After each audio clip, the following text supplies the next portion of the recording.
मित्रों, प्रतिवर्ष की भांति इस वर्ष भी दीपावली आई और चली गई। पिछले कई वर्षों से इस पर्व के आते ही सोशल मीडिया से लेकर अलग अलग मंचों पर कुछ ऐसा वातावरण निर्मित किया जाता है जिससे हिंदू समाज को ऐसा प्रतीत हो कि वो दीपावली मनाकर पर्यावरण का विनाश कर रहा हो और ये पर्व घोर अंधविश्वास है। और ऐसा केवल दीपावली पर नहीं किया जाता, अपितु प्रत्येक हिंदू पर्वों पर ऐसा षड्यंत्र किया जाता है। होली पर सूखी होली मनाने का उपदेश, मकर संक्रांति पर पतंग न उड़ाने का उपदेश, नवरात्रि में गरबा में मुस्लिम समुदाय के लोगों को प्रवेश देने का उपदेश और करवा चौथ एवं रक्षाबंधन जैसे पर्वों को भी स्त्री स्वतंत्रता का विरोधी बताने का दुस्साहस और दूषित षड्यंत्र किया जाता है। ये मनोवैज्ञानिक दबाव इतना अधिक बढ़ चुका है कि इसका प्रभाव राजनीतिक लोगों में बढ़ चढ़ कर देखा जा रहा है और मुस्लिम समुदाय को प्रसन्न करने के लिए कई नेता अपनी सरकारों में हिंदू पर्वों पर प्रतिबंध लगाने में विद्युत जैसी तत्परता एवं उत्साह का प्रदर्शन करते हैं। वहीं उत्तर प्रदेश के मुख्यमंत्री और गोरक्षपीठाधीश्वर योगी आदित्यनाथ हिंदू पर्वों पर विश्व स्तरीय आयोजन करा के भारत ही नहीं, विश्व भर के हिंदू विरोधियों की नींद उड़ा देते हैं, जिससे हिंदू समाज का सोया हुआ स्वाभिमान जागृत हो रहा है और हिंदू अपने पर्वों, अपनी परंपराओं के प्रति गौरव और उत्साह का अनुभव कर रहा है, जिसकी प्रतिक्रिया में अब कुंठित कट्टर मानसिकता से ग्रसित तत्व हिंदुओं को सार्वजनिक रूप से बलपूर्वक अपने त्योहार नहीं मनाने दे रहे हैं और सरकारें, न्याय व्यवस्था इस पर मौन बनी हुई है। इस वीडियो में हम भारत में हिंदू पर्वों के विरुद्ध हो रहे षड्यंत्रों का संपूर्ण विश्लेषण करेंगे, तो वीडियो में अंत तक बने रहिए और आगे बढ़ने से पूर्व हिंदुत्व के समर्थन में वीडियो को लाइक अवश्य करें।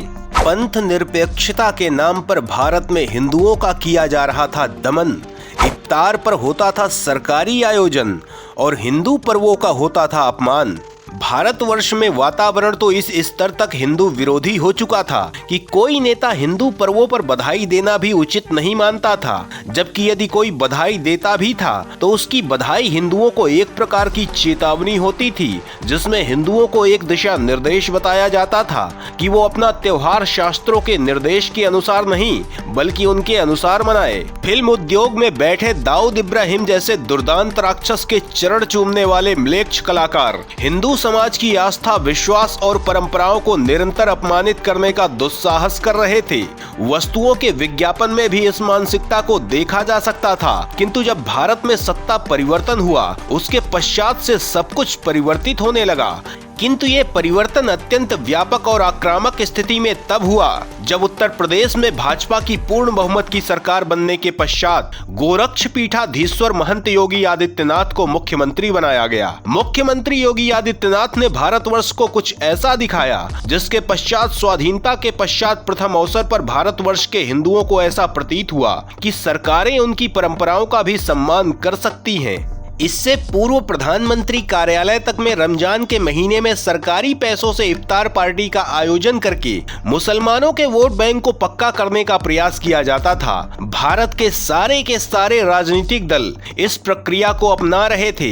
उत्तर प्रदेश में समाजवादी पार्टी की सरकार के समय सरकारी पैसों से विशाल हज हाउस का निर्माण कराया गया था। नीतीश कुमार, ममता बनर्जी और अरविंद केजरीवाल कोई भी इस मामले में पीछे नहीं थे, किंतु दुर्भाग्य था कि जब हिंदुओं का कोई त्योहार आता था तो उस पर कई प्रकार के प्रतिबंध लगा दिए जाते थे।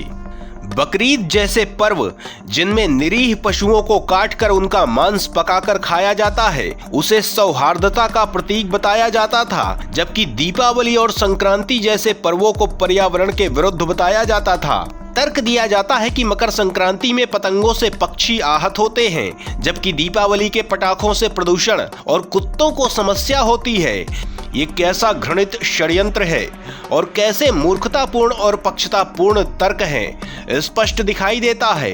रक्षाबंधन और करवा चौथ जैसे पर्वों को भी नारी स्वाधीनता के विरुद्ध बता दिया गया, जबकि बुर्का को नारी सशक्तिकरण का प्रतीक बताने का प्रयास किया जाता है, जिसका स्वयं कई मुस्लिम देशों में ही भयंकर विरोध किया जा रहा है। दीपावली के जिन पटाखों से पर्यावरण के दूषित होने का अभियोग लगाया जाता है और पटाखों पर प्रतिबंध लगा दिया जाता है, अंग्रेजी नववर्ष पर उन्हीं पटाखों पर कोई प्रतिबंध नहीं लगाया जाता है। पेड़ काटकर क्रिसमस ट्री बनाने वालों का कोई विरोध नहीं होता है। बकरीद में अंधाधुंध जीवों की हत्या पर भी कोई ज्ञान नहीं देता है।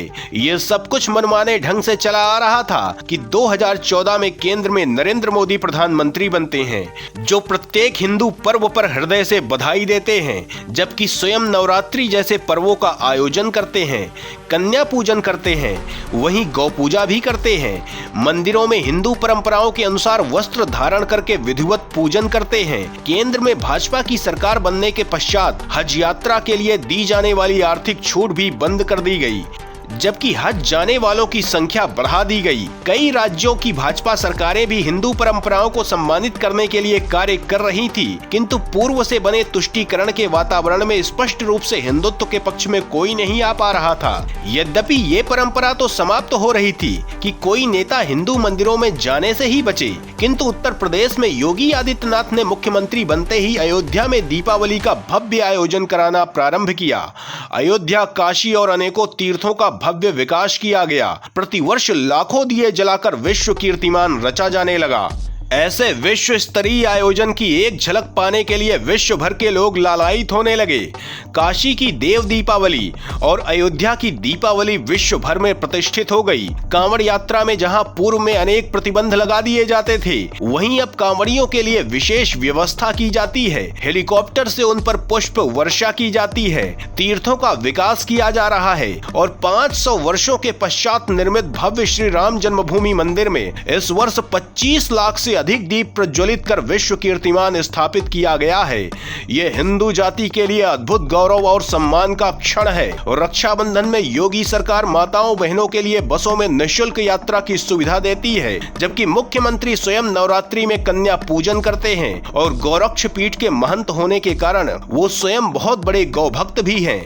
पूरे विश्व के वामपंथी और हिंदू विरोधी तत्व ये सब देखकर ही अपना माथा पीटने लगते हैं, किंतु जहां एक और मुख्यमंत्री योगी आदित्यनाथ दीपावली पर भव्य आयोजन करा के चारों दिशाओं में शंख और घड़ियालों की पावन ध्वनि गुंजा रहे थे, वहीं भारत के कई कोनों में हिंदुओं को दीपावली मनाने के लिए संघर्ष करना पड़ रहा था। कई क्षेत्रों में मुस्लिमों ने हिंदुओं को दीपावली मनाने नहीं दिया, यहाँ तक कि प्रकाश भी नहीं करने दिया गया और भारत की न्याय व्यवस्था भी इस पर मौन बनी रही। जबकि भारत के कई राज्यों ने दीपावली पर पटाखों पर प्रतिबंध लगा दिया था, जबकि किसी भी दूसरे समुदाय के पर्वों पर कोई प्रतिबंध किसी भी कारण से नहीं लगाया जाता है। मुंबई की एक सोसाइटी में हिंदुओं को नहीं लगाने दी गई लाइट, मुस्लिम चेयरमैन ने बनाया नियम, महिलाओं से की गई अभद्रता।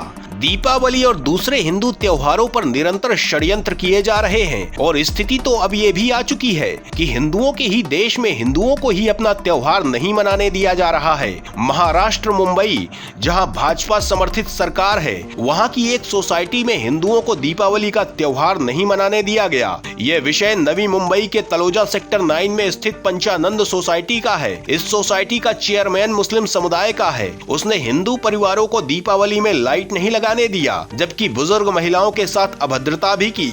इसका वीडियो भी वायरल हुआ है। ऐसा भारत में कई बार होता है जब मुस्लिम बहुल क्षेत्रों में हिंदुओं को त्योहार नहीं मनाने दिया जाता है। हैदराबाद में भी एक ऐसी घटना हुई थी जिसमें एक हिंदू दुकानदार के हनुमान चालीसा बजाने पर कुछ मुस्लिम युवकों ने उसकी दुकान पर जाकर उसके साथ मारपीट की थी, जबकि भारत के अधिकांश राजनीतिक दल भी ऐसे हिंदू विरोधी तत्वों का ही बचाव करते देखे गए हैं। आज भारत की राजनीति में हिंदू विरोधियों का दबाव इतना है कि कई अलग कारण बताकर हिंदू पर्वों पर प्रतिबंध लगा दिया जाता है। दिल्ली में कोरोना के नाम पर कई सालों तक दशहरे पर प्रतिबंध लगा हुआ था और लाल किले पर प्रतिबंधों के साथ इसका आयोजन होता था, जबकि इस आयोजन स्थल से केवल कुछ कदम की दूरी पर स्थित जामा मस्जिद में कोई प्रतिबंध नहीं था और इसके आगे ही स्थित चोर बाजार में भयंकर भीड़ आती रही। किंतु तब के मुख्यमंत्री केजरीवाल ने केवल हिंदुओं के त्योहार पर प्रतिबंध लगाया। इस बार भी पटाखों में प्रतिबंध लगाकर हिंदुओं के साथ सौतेला व्यवहार किया गया। कई राज्यों ने इस बार दीपावली में पटाखों पर प्रतिबंध लगाकर अपनी ओछी मानसिकता का परिचय दिया है। जबकि ये राज्य कभी भी 31 दिसंबर को पटाखों पर प्रतिबंध नहीं लगाते हैं। दिल्ली, हरियाणा, महाराष्ट्र, बिहार, तमिलनाडु, पश्चिम बंगाल और कर्नाटक जैसे राज्यों में पटाखों पर प्रतिबंध लगाया गया है। वायु प्रदूषण के सबसे बड़े कारकों में एयर कंडीशन और वाहन हैं। जिन लोगों द्वारा हिंदुओं के त्योहारों पर प्रतिबंध लगाया जाता है वो 12 महीनों और 24 घंटे एयर कंडीशन का उपयोग करके वायु प्रदूषण करते हैं, जबकि सबसे अधिक वाहनों का प्रयोग करके वायुमंडल को दूषित करते हैं। वायु प्रदूषण को रोकने के लिए सरकारें और कोई उपाय नहीं करती, केवल दीपावली में पटाखों पर प्रतिबंध लगाकर अपने कर्तव्य की इतिश्री कर लेती हैं। ऐसा करने के पीछे कारण ये भी है कि इससे मुस्लिम समुदाय प्रसन्न होता है और नेताओं को अपना वोट बैंक सशक्त होता हुआ दिखता है, और राजनीतिक दल ये जानते भी हैं कि हिंदू समाज इसका कोई ऐसा विरोध नहीं करेगा जिससे उनकी राजनीति पर कोई प्रभाव पड़े। इसी कारण से प्रत्येक हिंदू पर्व पर ऐसे प्रतिबंध लगा दिए जाते हैं। अब समय आ चुका है कि भारत में वायु प्रदूषण की समस्या को सुधारने के लिए वर्ष भर उपयुक्त कदम उठाए जाएं और दीपावली जैसे त्योहारों पर अनावश्यक प्रतिबंध लगाकर ओछी मानसिकता का परिचय न दिया जाए। दिल्ली में बह रही यमुना का प्रदूषण पूरा विश्व देख रहा है। उसके लिए दिल्ली सरकार के पास कोई उपाय नहीं है।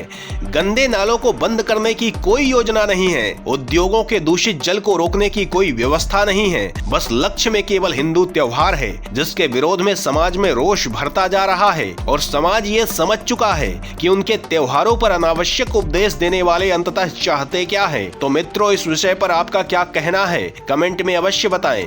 और यदि आपने अभी तक हमारे चैनल को सब्सक्राइब नहीं किया है तो कृपया सब्सक्राइब अवश्य करें। वंदे मातरम।